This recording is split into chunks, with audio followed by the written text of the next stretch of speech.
protestantedigital.com.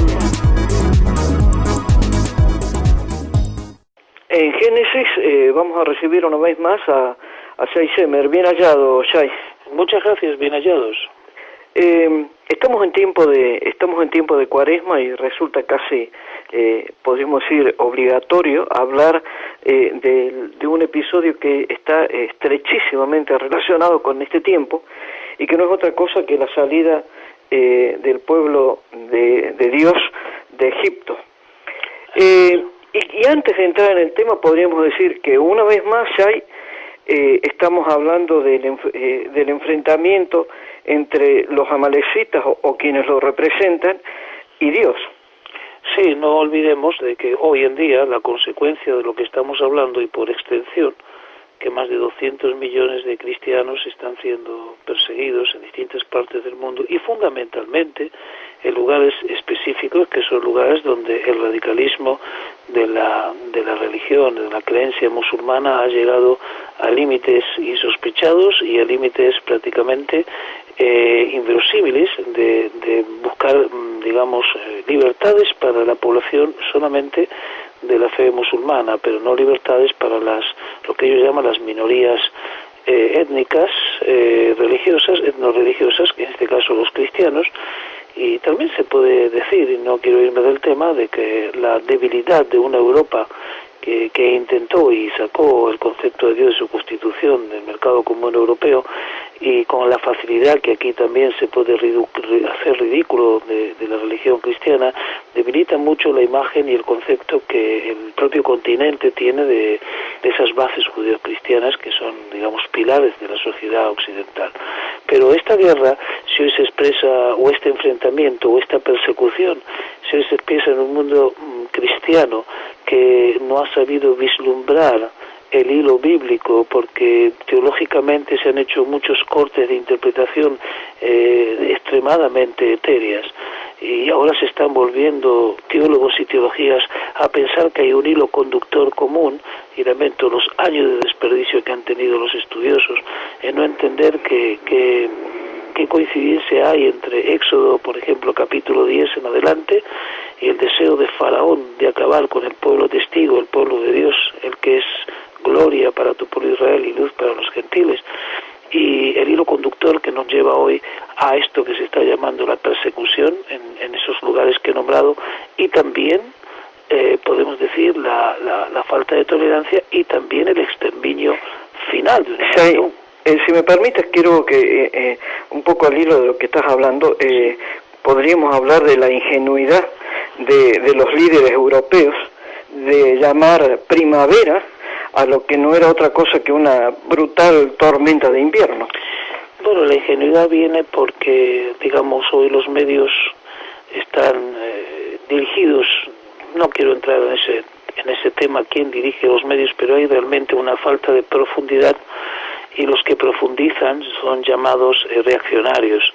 Pero gracias a Dios tenemos hemerotecas, en los cuales me incluyo, y venimos hablando hace años, gente con más influencias de aquí, de este servidor, que han venido avisando y han venido vislumbrando y han instado a pensar, pero muchas veces las coyunturas políticas son mucho más fuertes y lamentablemente afectan también al sentir del pueblo cristiano en España, y lamento mucho que haya sido así. Pero los que tenemos una forma de pensar un poco independiente de toda esta coyuntura, podemos ver la luz admirable. Yo intento verla. Admirable significa mirar más allá de la perspectiva que llegan mis costumbrismos, mi idiosincrasia social y también las corrientes mediáticas que existen.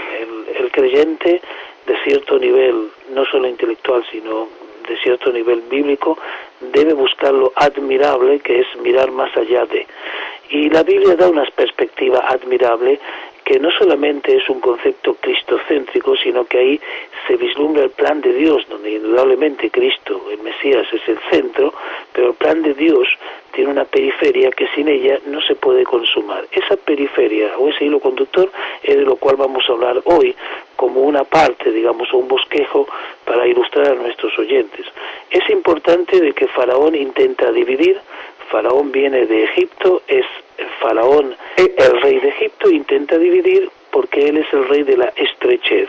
Perdón, vamos a tratar de decir que en este caso Faraón como figura representa a la continuidad de lo que es Amalek, el enemigo de Dios y el enemigo de su pueblo. Bueno, digamos que Amalek aparece en capítulos posteriores, ya directamente podemos nombrar Éxodo 14 y Deuteronomio 25, pero es una sola alianza, que después la podemos verificar en el Salmo 83, y esto tiene que ver con el hecho de cortar la cadena de transmisión cultural y de fe que Dios está colocando en el pueblo de Israel. Si nosotros tomamos, por ejemplo,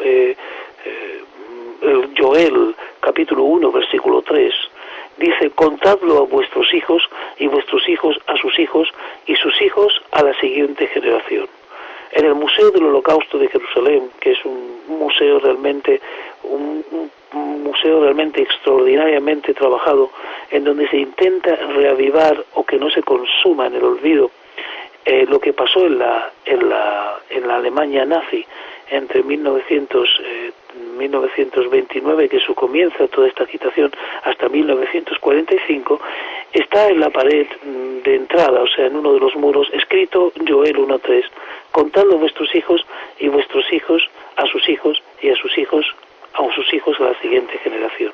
Hacer memoria. Hacer memoria, exactamente. También lo ratifica el Salmo 78, cuando dice: en parábolas abriré mi boca, hablaré enigmas de la antigüedad que hemos oído y conocido, y que nuestros padres nos han contado. No lo ocultaremos, sino que contaremos a la generación venidera las alabanzas del Señor, su poder y las maravillas que hizo, porque Él estableció el testimonio de Jacob.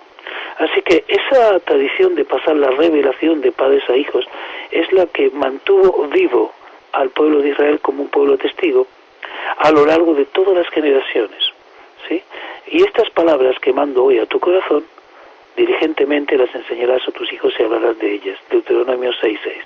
Si los padres dejan de que otros se encarguen de la educación espiritual de sus hijos, no se puede cumplir con esta responsabilidad fehacientemente. Así que los padres son los responsables. Y Moisés responde a Faraón y le dice en el capítulo 10, versículo 9, le dice así: iremos con nuestros jóvenes y nuestros ancianos, con nuestros hijos y nuestras hijas, con nuestras ovejas y nuestras vacadas iremos, porque hemos de celebrar una fiesta al Señor. Y este versículo nos enseña que hay tres cosas fundamentales que son necesarias para que se pueda celebrar al Señor una fiesta. Tiene que haber libertad, tiene que haber familia y tiene que haber sacrificio. Si no se tienen estos tres componentes, celebrar una verdadera fiesta al Eterno es prácticamente algo extrabíblico. Y Faraón le responde: no será así, id ahora solo los hombres, servid al Señor, porque eso es lo que habéis pedido. Y los echaron de presencia de Faraón. Faraón quería intentar que las mujeres y los niños se quedaran en Egipto mientras que los varones se fueran a celebrar la fiesta. Eso es imposible. Si no está la esposa y no están los hijos, no pueden estar con ellos, no podrán celebrar una fiesta al Eterno. Los niños tienen que sentirse bienvenidos y a gusto en esas celebraciones. Si no lo están, no estamos haciendo esas cosas bien. Dividir la familia y apartar a los niños de los cultos es una misión que ya Faraón está en estos momentos intentando, y por supuesto todas las ideas sociales de alianzas culturales, de ecumenismo desenfrenados, indudablemente debilitarán esta cadena de transmisión. Claro, tal vez sería bueno recordar de que ya se iban cumpliendo las plagas, ¿no?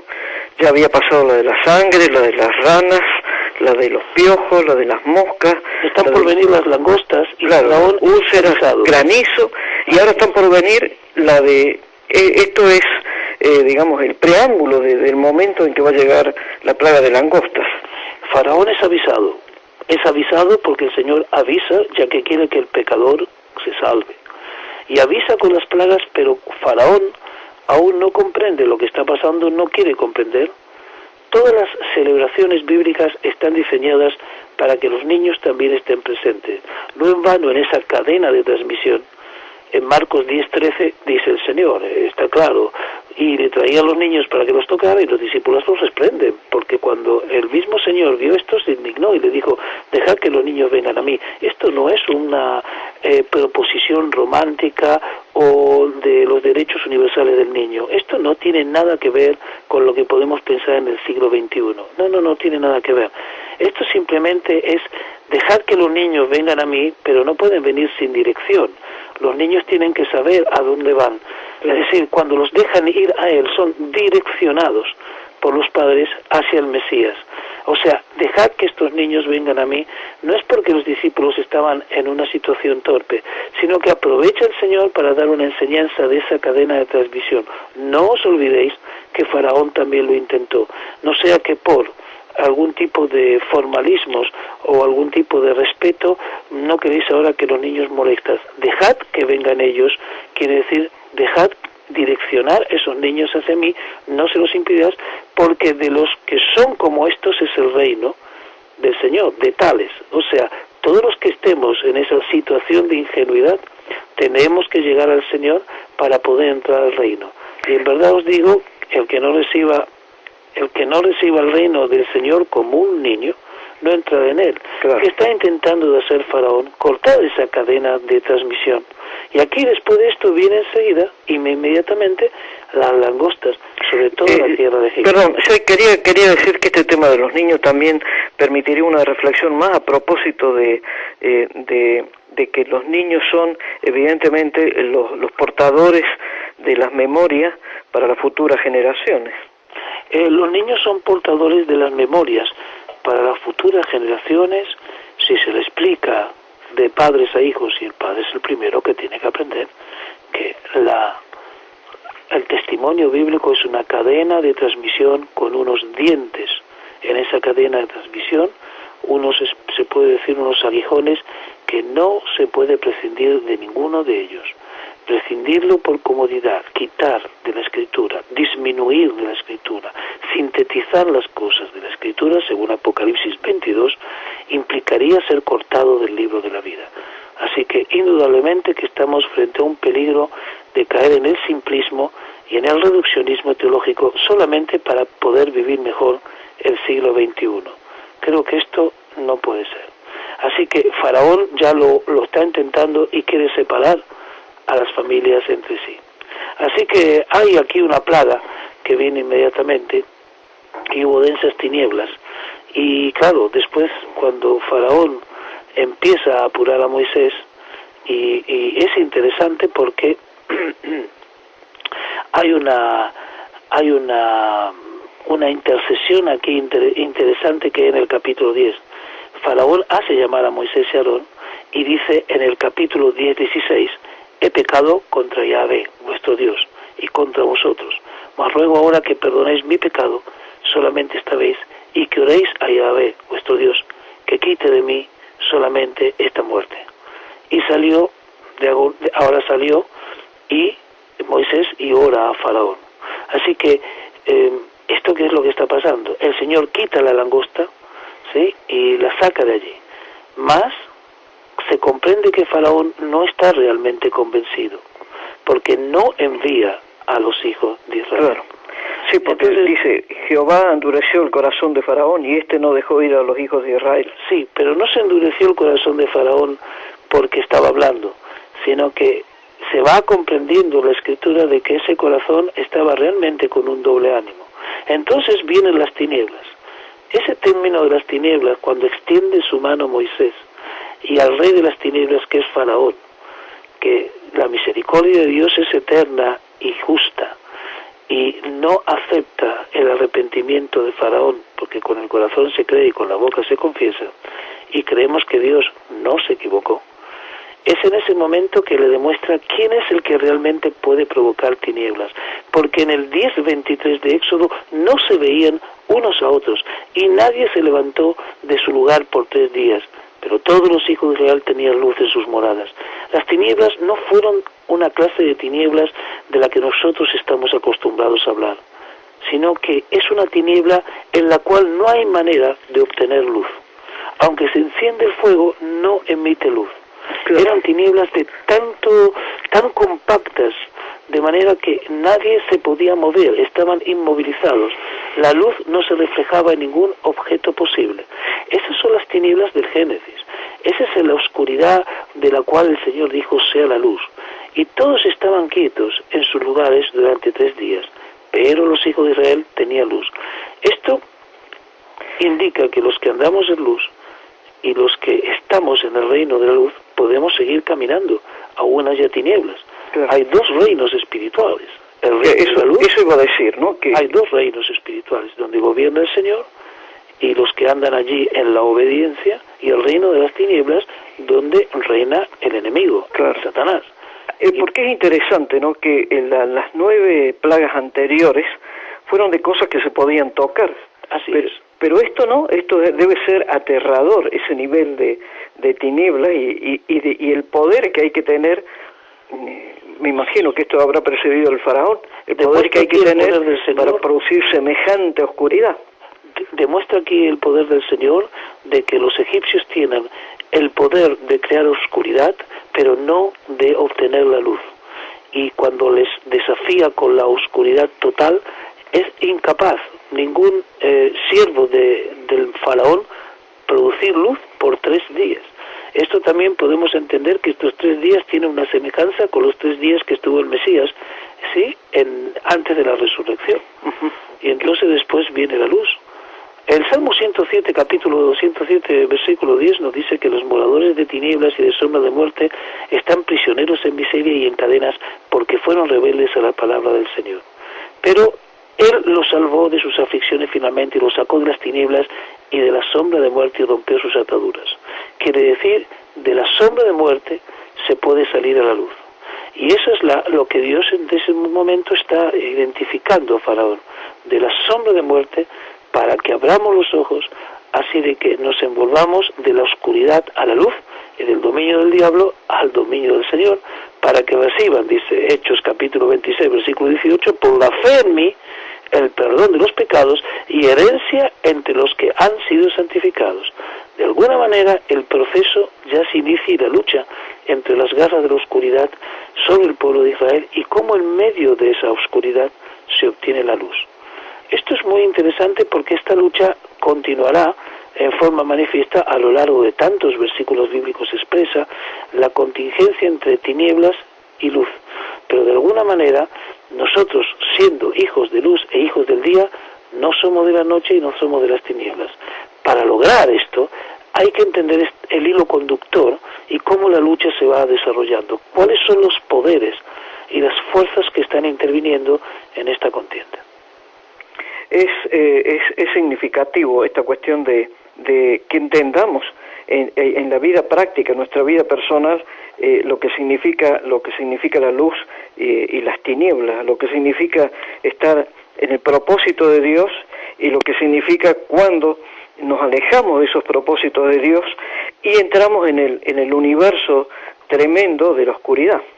Claro, también es interesante que el Señor es indudablemente, y muestra la palabra de Dios, que es el Señor absolutamente de la luz y de la oscuridad. Por ejemplo, en Segunda de Reyes, capítulo 20, versículo 8 al 11, es algo muy interesante que el rey Hizquiau estaba con Isaías y el Señor le da una bendición de años de vida y le dice, ¿cuál será la señal por la cual el Señor me sanará?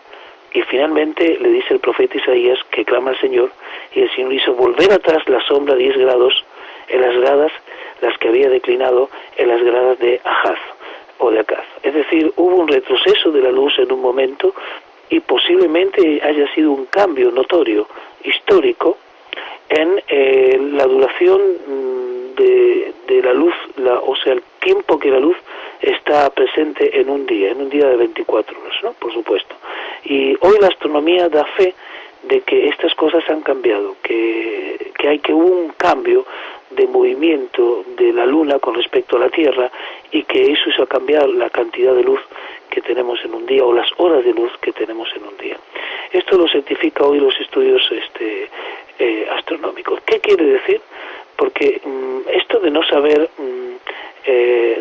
exactamente cuánto dura un día hizo que los israelitas después de, digamos, el siglo V antes de Cristo, comiencen a utilizar 2 testigos para establecer el principio de los meses y para establecer el principio de las fiestas. Porque eran Perdón, iba a decir, no, iba a explicar la causa, pero está bien, perdón. Claro, porque hay, por ejemplo, en 1 Samuel, capítulo 20, versículo 5, dice, y David respondió a Jonatán, aquí mañana es la luna nueva y debo sentarme a comer con el rey, pero déjame ir para que me esconda en el campo hasta el atardecer del tercer día. Hasta la época de David se sabía exactamente que mañana es luna nueva, pero más adelante se necesitarían 2 testigos para establecer, y aquí podemos entender en esa cadena de transmisión, después de que fue cambiando los grados de la luz por un milagro, lo que dice Mateo 25:13, velad pues porque no sabéis ni el día ni la hora. Es decir, ¿por qué? Porque han sido cambiados los tiempos y ahora ya no los podemos saber con la exactitud que lo sabía David.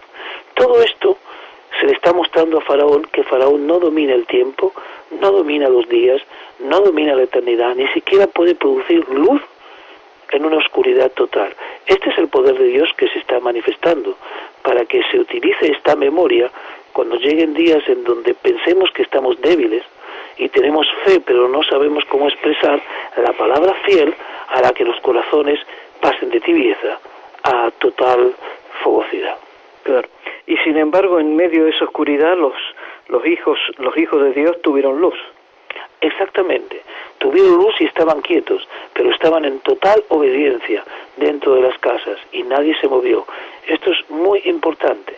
¿A qué estaban haciendo? Tenían que consumir el cordero, después preparándose el cordero, un cordero macho sin defecto de 1 año, y ese cordero macho indudablemente alude, es una prefiguración del Mesías que vendrá. El cordero tenía que ser sin defecto para simbolizar indudablemente al Mesías, que no tenía pecado, no tenía ninguna inclinación al mal, como está escrito en 1 de Pedro 1:18, sabiendo que no fuiste redimido de vuestra vana manera de vivir heredada de vuestros padres con cosas perecederas como oro y plata, sino con sangre preciosa, como de un cordero sin tacha, sin mancha, la sangre del Mesías. Por él, o porque él estaba preparado desde antes de la fundación del mundo, pero se ha manifestado en estos últimos tiempos por amor a vosotros. Aquí viene otra vez la cadena de transmisión muy importante, sin la cual simplemente serían como palabras y declaraciones que no se sostienen sobre una veracidad escritural. Es muy importante ahondar en esa veracidad escritural para fortalecer el conocimiento que transforma, ¿sí? Porque no es la fe lo que transforma solamente, sino la transformación del entendimiento para conocer la buena voluntad de Dios para con nosotros, según Romanos capítulo 12.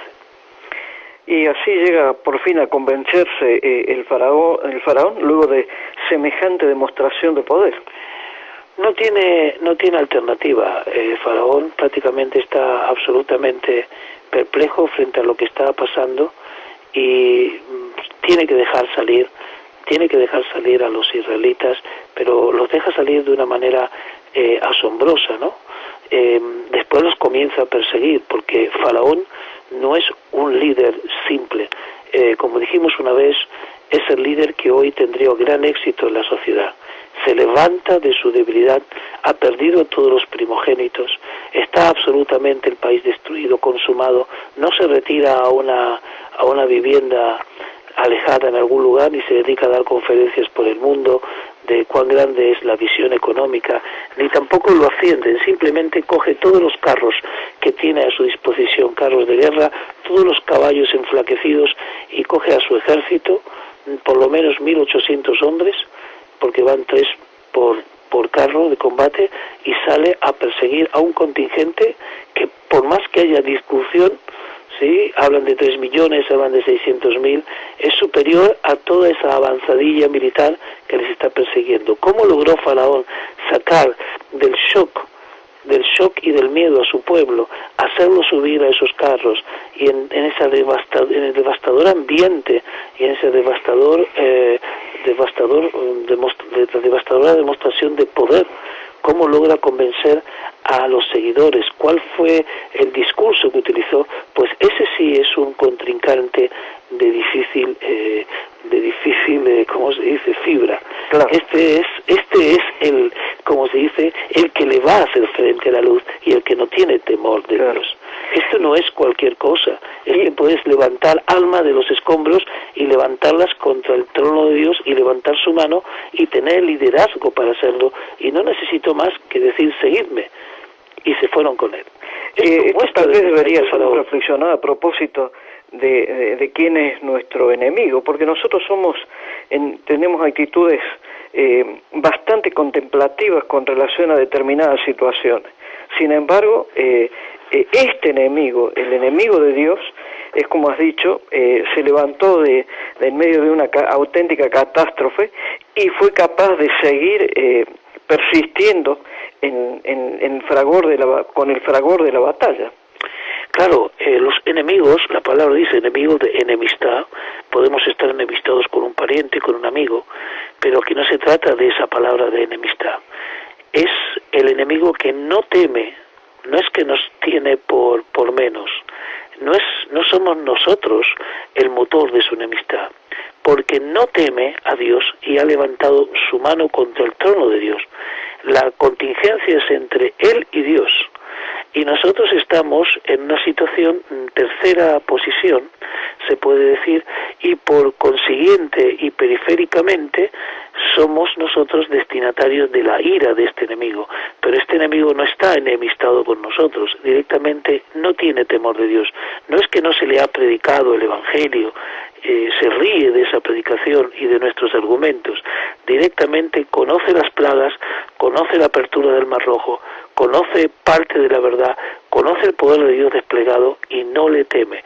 ¿Qué podemos hacer contra este enemigo? Pues huir, como dice el Señor, cuando venga lo peor, huid a las montañas, porque esta no es vuestra guerra. Vosotros tenéis una misión, ¿no? Mantener la memoria y el testimonio, ¿sí? No es nuestra guerra, en definitiva, a este nivel. Mientras tanto, debemos esparcir la luz, debemos promover la justicia de Dios, debemos dar veracidad de la Escritura y debemos ser humildes, pero no simplistas con respecto a la palabra, porque la palabra es poder de Dios para salvación, no se puede simplificar en teologías contemporáneas. Gracias. Creo que es oportuno que lo dejemos aquí. Ponemos, como vulgarmente se dice, puntos suspensivos hasta la próxima edición de Génesis. Bueno, damos la honra y la gloria al pan de vida, que es Jesús, y que cristocéntricamente hablando, ¿sí?, lo que tenemos que hacer, cuanto más céntricos somos en el Señor, más periféricos en la Escritura nos volvemos. Muchas gracias. Bendiciones. protestantedigital.com.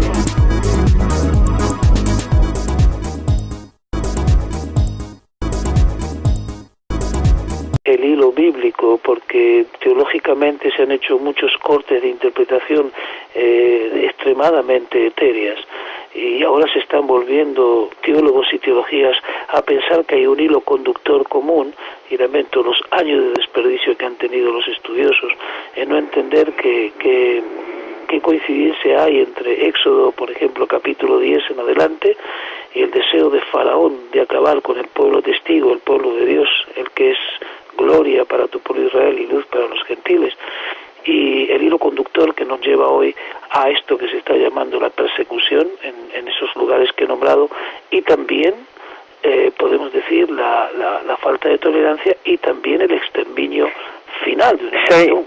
Si me permites, quiero que un poco al hilo de lo que estás hablando, podríamos hablar de la ingenuidad de los líderes europeos de llamar primavera a lo que no era otra cosa que una brutal tormenta de invierno.